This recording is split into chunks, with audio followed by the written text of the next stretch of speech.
PKBM Generasi Juara or go to a different school after graduation? I'm fond of the educational environment at PKBM Generasi Juara, which is why I intended to remain here during my 7th grade year, Dad.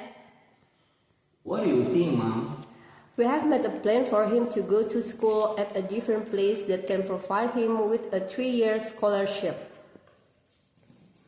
But Mom, I like to study there, so please let me stay. I'm sorry, dear, but we have made that plan, so you'll go to another school. Sorry.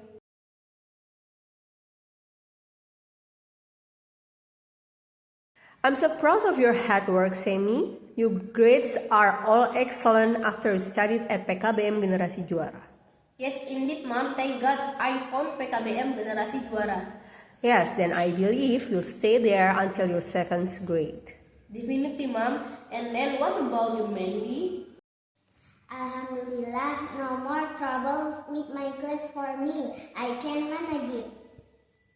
Glad to hear that.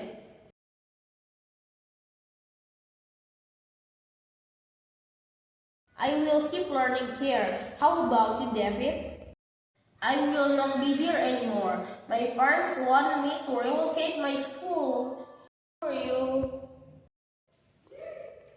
Don't be sad, brother David. I believe that your parents give you the best.